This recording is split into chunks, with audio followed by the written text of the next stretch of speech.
A sabedoria do psiquismo. O psiquismo é sábio.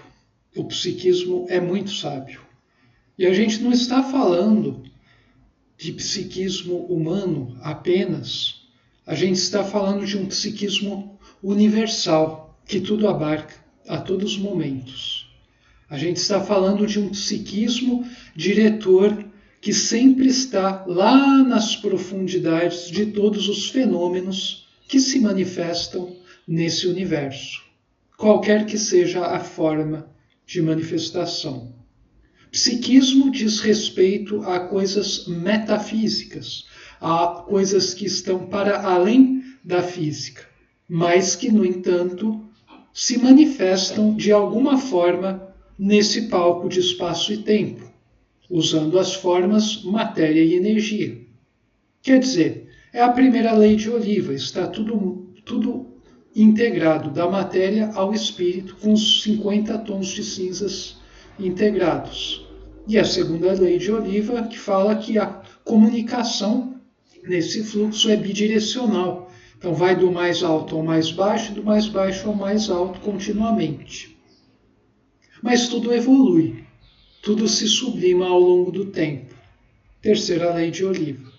Então, a gente vai ver um pouco aqui a sabedoria desse psiquismo, né? Coisa que a gente já percebe se a gente observar as coisas da natureza, né, em particular. Não só a natureza infra-humana, mas também a natureza humana. Mas a natureza infra-humana, como ela já atingiu uma perfeição, né, ela já é perfeita no nível dela, a gente talvez consiga perceber de uma maneira melhor essa sabedoria, a sabedoria desse psiquismo. Então a gente vai estar aqui dedicando um tempo para falar a respeito de questões relacionadas a esse tópico. Então olha só, sempre que a gente fala em psiquismo, né, psiquismo diretor, a gente está falando em algo que está sendo coordenado. Existe um elemento inteligente aí que se faz presente. Então a gente pode falar de sabedoria divina, né, que é a sabedoria de fato, é a sabedoria suprema. Onde a gente enxerga essa sabedoria divina? Né? Cadê ela? Né? Onde é que eu vejo, né, o velhinho barbudo, né, mexendo nas coisas? Bom, eu vejo, né, entre aspas, isso em um monte de coisa. Só que eu tenho que ter o olho espiritual desenvolvido para enxergar isso. Então, veja só, né, Leonardo, onde eu vejo a sabedoria divina atuando em nosso universo? Primeiro, nas leis. Todas as leis que a ciência descobre dirigem os fenômenos. Então eu vejo aí aspectos da sabedoria divina. Desde as leis dos planos físico, né, atuantes no plano físico, até as leis morais, né, no plano metafísico, as leis mais elevadas. Então eu vejo aí, um aspecto. Outra questão na aspiração estética do ser humano, da própria natureza, mas do ser humano em especial, da arte, eu percebo essa sabedoria divina.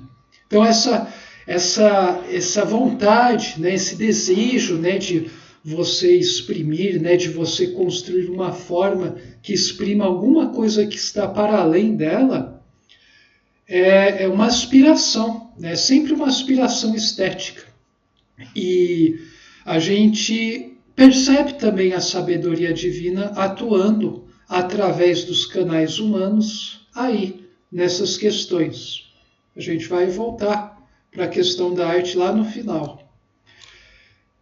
No desejo de conservação, também dá para perceber essa sabedoria. Existe um desejo de conservação em todas as formas de vida. Toda a vida quer se perpetuar ao longo do tempo. Ela quer continuar existindo. Nós não queremos sumir de cena. A gente quer estar em cena de alguma forma, mas a gente tem esse desejo de persistir ao longo do tempo. Isso é uma aspiração, de tudo, inclusive da matéria inerte. Só que ela, na matéria inerte, a forma não tem tanta graça quanto nas formas vivas, digamos assim. Mas sempre desejo de conservação, né? Desejo de conservação sempre presente. E isso diz respeito à fome, né? ao amor, né? Ao sexo, mas essas formas a gente já viu que elas vão se sofisticando, vão se elevando, elas vão se sublimando. E então esse desejo está presente em tudo, né? E você vê a sabedoria divina. Porque se a gente não tivesse um instinto, né, para o sexo e para se alimentar, a gente logo se extinguiria, né? Qualquer forma viva. Então isso já está embutido na nossa natureza. Isso, para mim, é um sinal muito claro da sabedoria divina. E também, né, falando sobre a lei da evolução, a terceira lei, essa vontade pelo progresso. Né? Você vai no YouTube, né, mesmo por parte de pessoas que falem absurdos, né, estejam fazendo até o mal, você vê lá que no imo da pessoa existe essa vontade de progresso. De alguma forma a pessoa quer progredir, mesmo que progrida de uma maneira emborcada, né? Mas existe esse desejo de atingir sempre uma forma de vida melhor, mais plena, mais livre, mais harmônica, com mais possibilidades e tudo mais. Esse desejo é inato, né, do ser.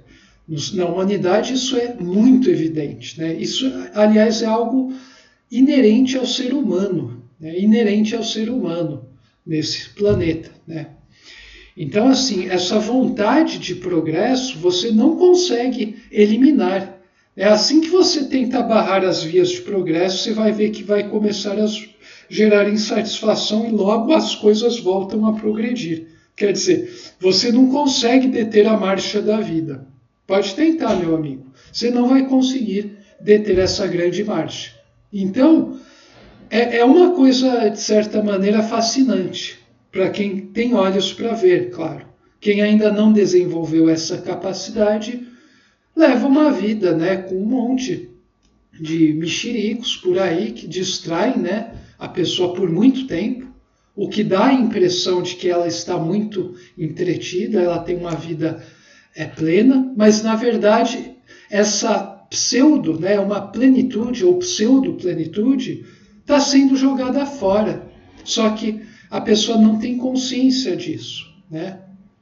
Uma vida no qual você está acomodado numa inércia nefasta, mesmo que você não dependa dos outros, o que dá uma falsa sensação de libertação, é uma vida inútil, né? É uma vida inútil. A vida verdadeiramente útil você pode ver no ser que chora, sofre, sangra, se alegra, acende, vai tentando combinações diferentes, busca algo mais a fundo, busca extrair significados. Então essa é a vida real, essa é uma vida que vale a pena ser vivida, né? Nas palavras do Clovis.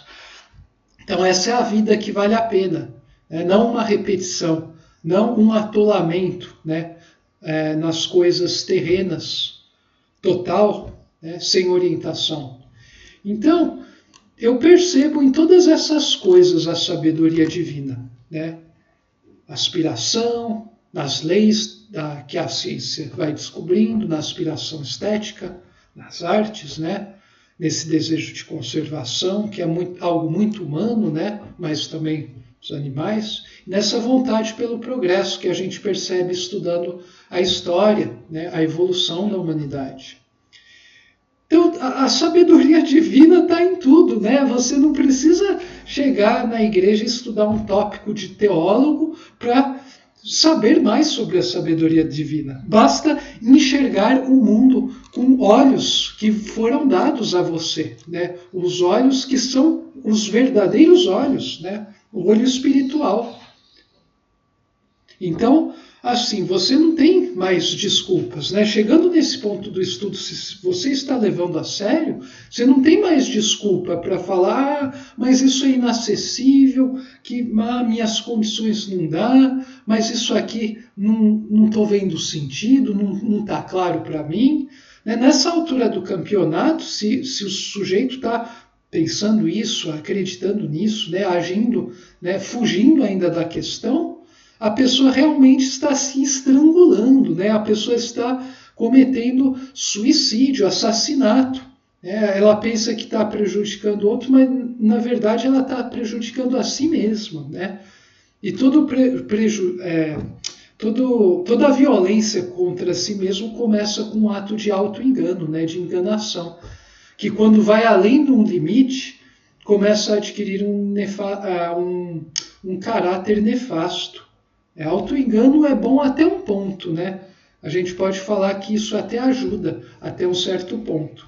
Mas quando isso fica algo que predomina na vida da pessoa, daí essa pessoa está começando a se enforcar lentamente, está se estrangulando, melhor dizendo, né?